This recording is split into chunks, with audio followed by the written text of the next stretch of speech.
दो पार्टिकल का अगर एक सिस्टम हो तो फिर हम उस सिस्टम का जो है सेंटर ऑफ मास किस तरह से पता करते हैं, यही है आज के इस वीडियो का मुद्दा। हम इस वीडियो में सबसे पहले जो है वन डायमेंशनल सिचुएशन को कंसीडर करेंगे, मतलब कि अगर दो पार्टिकल का एक सिस्टम हो और वो वन डायमेंशनल सिचुएशन में हो तो फिर हम वहां पर जो है सेंटर ऑफ मास किस तरह से पता करते हैं।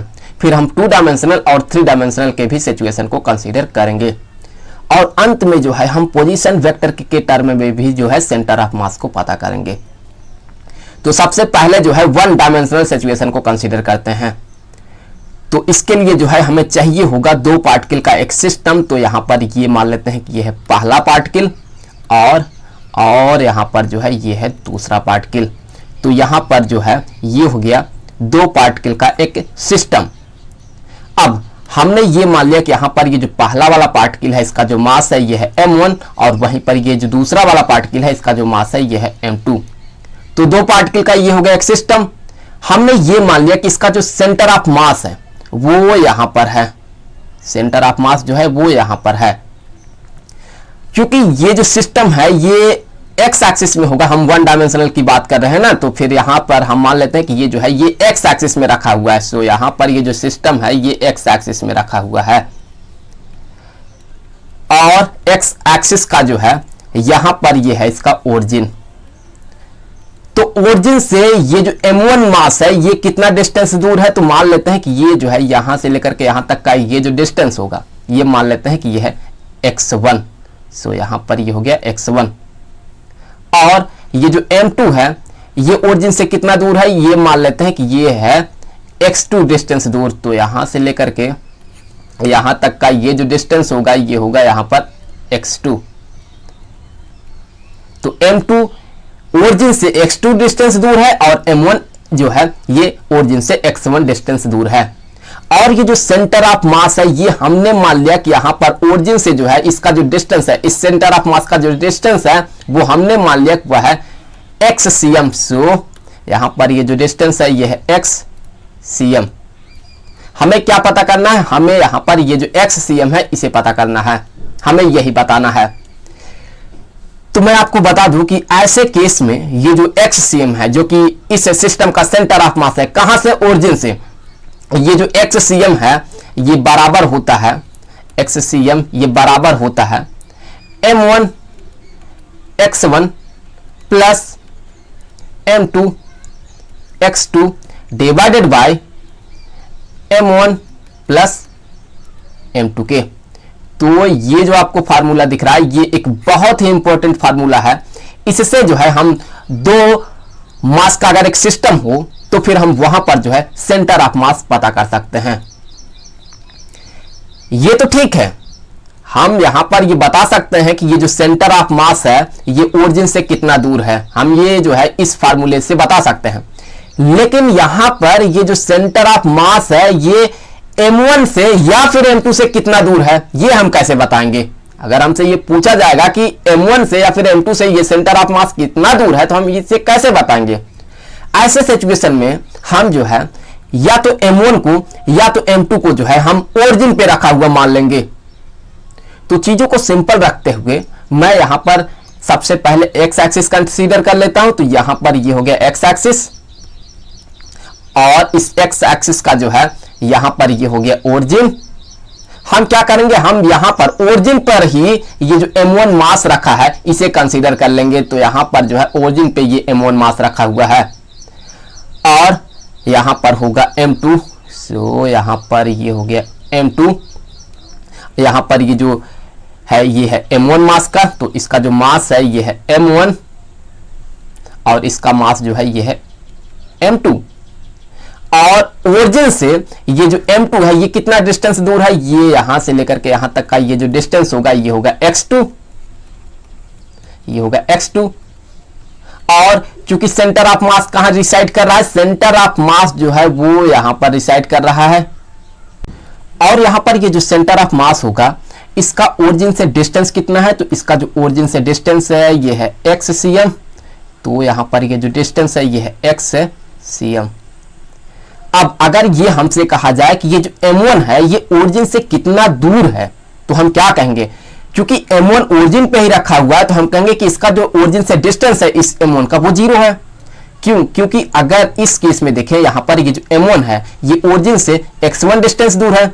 अगर यही m1 यहां पर होता तो फिर x1 कितना होता? x1 कुछ इतना होता, कम हो जाता। और इसी तरह से अगर ये m1 यहां पर होता तो फिर ओरिजिन से इसका डिस्टेंस सिर्फ इतना होता, मतलब और कम हो जाता। तो यहां पर ये जो m1 है ये ओरिजिन के जितना करीब होगा x1 उतना कम होगा, और जब ये m1 ओरिजिन पर ही होगा तो फिर x1 0 बन जाएगा। तो उस केस में हम यहां पर ये वाला फार्मूला यूज करेंगे, लेकिन हम इस बार x1 को यहां पर 0 रखेंगे। तो जैसे हम यहां पर 0 रखेंगे वैसे ये पूरा का पूरा जो टर्म है ये गायब हो जाएगा। तो हमें यहां से मिलेगा जो XCM होगा, जो यहां पर XCM होगा ये बराबर होगा m2 x2 divided by m1 plus m2 के। तो यहां पर ये हमें मिला फार्मूला। ये फार्मूला देखिए हमें क्या बताता है, ये हमें ये बताता है कि m1 जो है ये ओरिजिन पे ही रखा हुआ है। तो ओरिजिन से यहां पर ये जो सेंटर ऑफ मास है ये जितना डिस्टेंस दूर होगा उतना ही m1 से भी सेंटर ऑफ मास का भी डिस्टेंस होगा। तो इसका मतलब हम ये कह सकते हैं कि ये जो m1 है इससे सेंटर ऑफ मास कुछ इतना डिस्टेंस दूर है। अब अगर इसी तरह से हमसे ये कहा जाए कि m2 से जो है ये सेंटर ऑफ मास कितना दूर है तो हम क्या कहेंगे? हम उस केस में क्या करेंगे? हम उस केस में x2 में से जो है इसे घटा देंगे। तो जैसे ही आप घटाएंगे आप ये पाएंगे कि यहां पर ये जो m2 आपको दिख रहा है यही बन जाएगा m1। तो उस केस में हम कहेंगे कि m2 से जो है सेंटर ऑफ मास कुछ इतना डिस्टेंस दूर है। तो ये तो हो गया वन डायमेंशनल सिचुएशन। अब आगे बढ़ते हैं और हम टू डायमेंशनल वाला केस देखते हैं। तो उसके लिए जो है हमें यह मानना होगा कि ये जो दो पार्टिकल का एक सिस्टम है ये एक प्लेन में रखा हुआ है। तो इसके लिए जो है हमें चाहिए होगा एक कोऑर्डिनेट सिस्टम। तो यहां पर ये मान लेते हैं कि ये जो है ये है y एक्सिस और यहां पर ये हो गया x एक्सिस। तो ये हो गया x एक्सिस और यहां पर ये हो गया y एक्सिस। इसी तरह से यहां पर ये जो एक्सिस होगा ये होगा नेगेटिव y और इधर होगा नेगेटिव x। सो ये होगा नेगेटिव x। अब हमने ये मान लिया कि ये जो पार्टिकल का सिस्टम है एक यहां पर जो है यहां पर रखा हुआ है। सो m1 जो है वो यहां पर रखा हुआ है और m2 को हमने मान लिया कि m2 जो है वो यहां पर रखा हुआ है। तो अब ये बन गया क्या? दो पार्टिकल का एक सिस्टम। तो मैं इसे यहां पे कुछ ऐसे जोड़ देता हूं। तो मैं इसे जब जोड़ दूंगा तो ये बन जाएगा दो पार्टिकल का एक सिस्टम।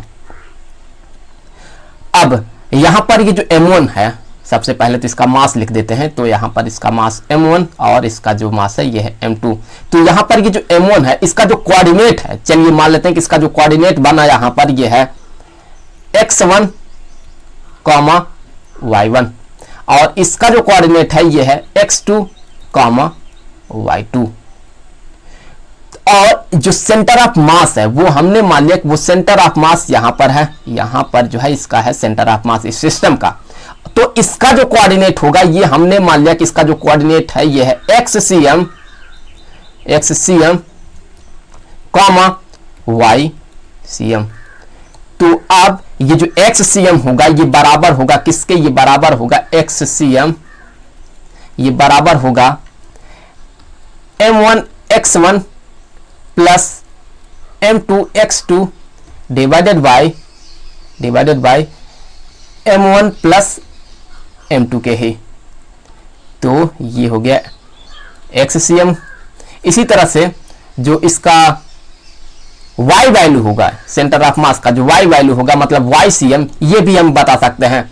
सो YCM जो होगा YCM ये बराबर होगा m1y1 plus m2y2 divided by m1 plus m2।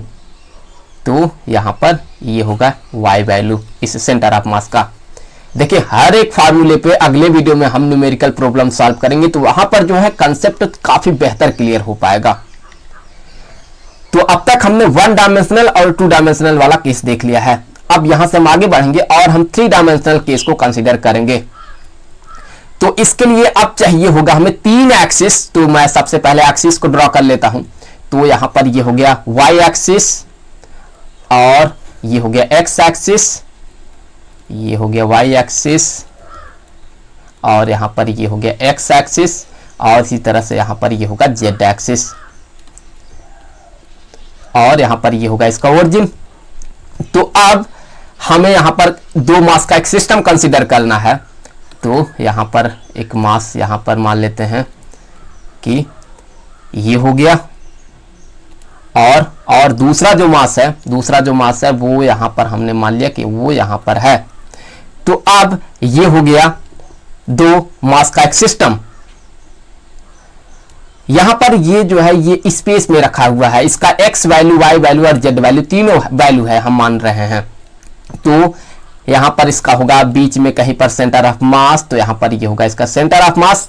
अब हमने मान लिया कि इसका जो कोऑर्डिनेट बना x वैल्यू, y वैल्यू और z वैल्यू, ये हमने मान लिया कि ये है x1, y1, z1 और इसी तरह से इसका जो है ये है x2, y2, z2। यहां पर मैं मास लिखना भूल गया, तो यहां पर इसका मास m1 है और इसका मास m2 है और यहां पर ये है इसका सेंटर ऑफ मास।